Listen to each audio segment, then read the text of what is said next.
Hello and happy Halloween. It is very much October 31st today, and because of that, I wanted to do a special video, a very short video, but I wanted to do a special little project that was themed with the holiday since it lines up to a Friday this year. And so I kept looking online and seeing, okay, what are the trends this year with quilts? And I didn't want to make a quilted witch's hat. I wasn't about to make a big quilted bow. But the one that's been popular the last couple years has been the Little Ghost Who Was a Quilt book. And so I looked at this book and I kept seeing really cute little scrappy quilts made from this. And with that, I was like, I want to make something. But right now, I've got nobody to make this quilt for in this house. Obviously, it's a cute little ghost quilt. And so what better individual to make this for than everybody's favorite fur kitty who lives in this house, Trixie. So I'm gonna make a Trixie-sized little ghost who was a quilt. And in the end, it's really gonna end up going to my niece so she can have a cute little quilt to play with her stuffed animals and her kitty cats, and maybe she'll make her cats little ghosts. But we're looking at these cute little scrappy blue and white and beige squares. So the first thing I need to do is measure our subject. So let's go do that and figure out how big this quilt needs to be, and then we'll go from there.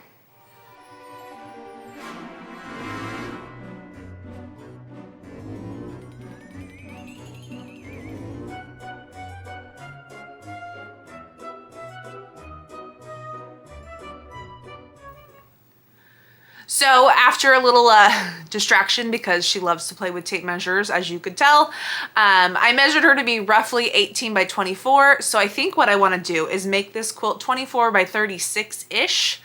I think I'm going to do 4.5-inch squares, which would then give us, I'm going to do real quick math here. So if they're 4.5, they're going to sew down to 4. So 6 times 4 is 24. So we'll have 6 across. And then 36, 6 times 6, 36, 9? Yes, 9 squares. You like that? Did anyone else learn that in school? And so we're gonna have 6 across, 9 down, and I've got some blue scrappy. I'm just pulling from my scrap bins like I have been this year. So yay, another scrappy project. And so I'm gonna pull from my scrap bins. I've got dark blues, light blues, whites, and then instead of the creamy kind of colors that show up on here, I really don't have too many of those. So I'm gonna use some of my grays. And it looks like most of these, kind of look at the pictures, most of the ghost is made from these whitish squares. I'm gonna probably cut most in those kind of like low volume neutrals, but I definitely want some pops of blue in there. So what I'm gonna do is I'm gonna cut my squares, and then we're gonna just sew them together at random. So I've got my machine all ready to go. It's got light-ish color thread on there. So once I get my squares cut, we're going to sew and see how this turns out. So wish me luck on my little ghosty kitty sized quilt. Let's do this.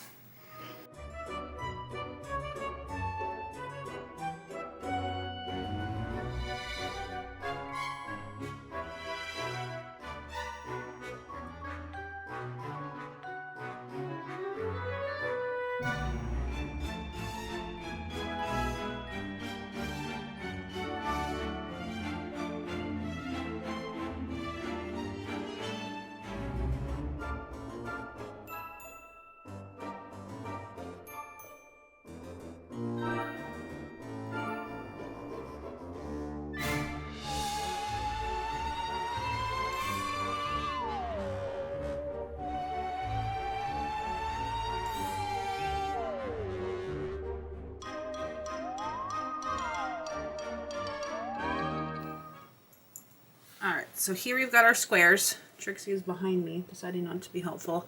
So what I'm gonna do, I've got 40 some odd, 44 of these. No, 34? Something close to that. So there are more whites and grays than there are the blues.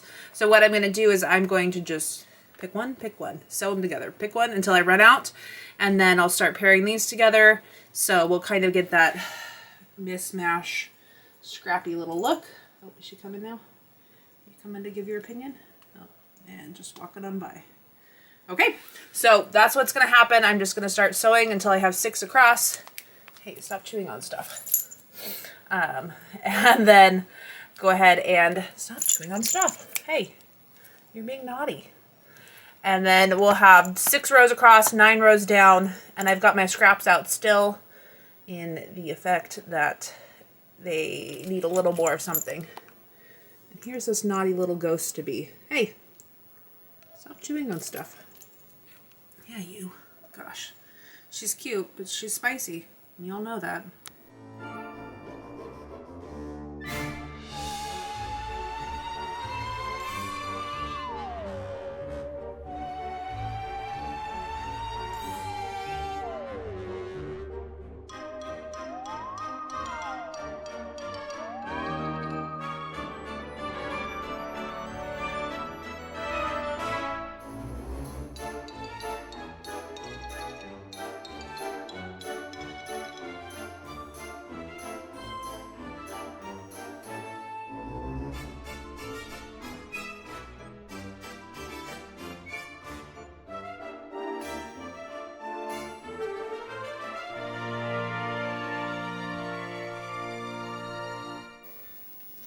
So now that I have all my rows, I'm splitting them apart, I'm going to open them up. I'm going to open them up and figure out kind of like a general rough layout to these, because I've got some that are directional because I had to put my canoe fabric in there. But I want to make sure my darks do kind of spread out a little bit. I tried to keep them away from each other, or at least like one in each row. So I'm going to figure out how those are all going to line up or not line up, and then press my seams right or left, and then we'll have a little quilt top soon.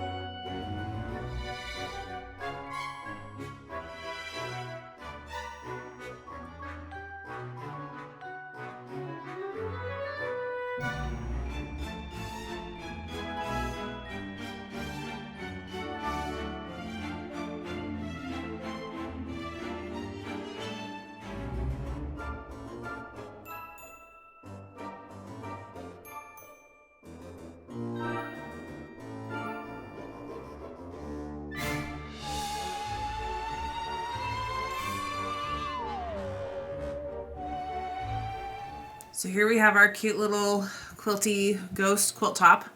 I did rip off a row at the bottom because once I saw it up there as a 6x9, I felt like it was too long.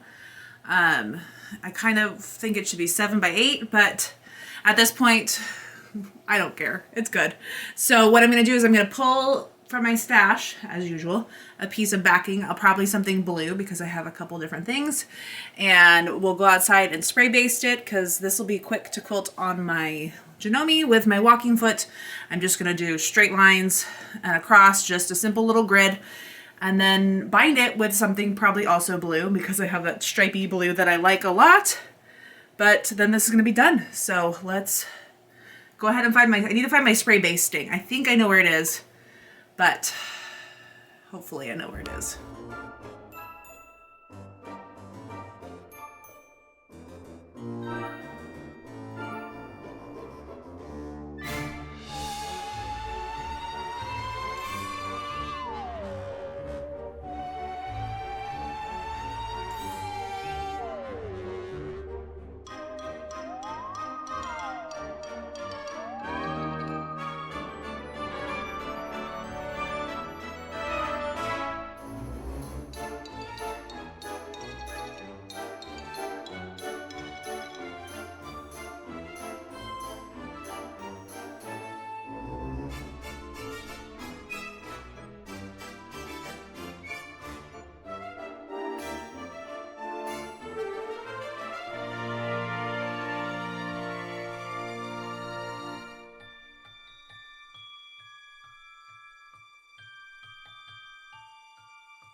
Well, it's now time that we haunt our way in with our finished little ghost quilt. It's perfectly Trixie sized, and like I said before, I originally planned on 6x9, and so I changed it to 6x8. So there are 48 squares in this, but if I was to do this again, I would make it one row wider, so then it'd be 7x8. It's just a little more, almost on the square side, I think would make a better kind of ghost shape. And then maybe I did end up paying a little attention to like where my dark fabric placements were when I was picking and grabbing, so I probably would fill in like a little dark square here or there. They did kind of get clumped in the middle, but I mean, we're talking a spooky, scary, random ghost, so what's scarier than some random patchworking? But I think this turned out so cute, and I think it's great that you can do it at any size. These, remember, were 4.5-inch squares, sewn down to 4, but you could do it as a charm pack. You could even do it as a layer cake if you wanted like a big giant ghost quilt. I think it would be so cute. And the other great thing, I think regardless of size, the straight line quilting is just what it needed. It just kind of gives it that classic simple quilt feel without having too much overwhelming. And there's the back. That was all what I spray basted, and so my walking foot did all the work and I can take the credit for it. But it's just so cute, and who doesn't love a stripe binding? So I think this may be something I bring back in the future. Maybe make a nice big one. And there's also a second book that goes with it now. It's the Little Ghost Who Was a Quilt Winter Surprise, or something along those lines. So now I've got another book to look into. So this is now on its way to my niece so that she can have a nice little kitty-sized quilt, whether it's for her kitties or her stuffed animals. But before I send it away, let's see if we can get our own little ghost cat that I measured at the beginning of this to cooperate and see if we can turn her into a ghost. So happy Halloween, and we'll see you again real soon for another fun quilty project. But in the meantime, let's see if Trixie wants to have some fun.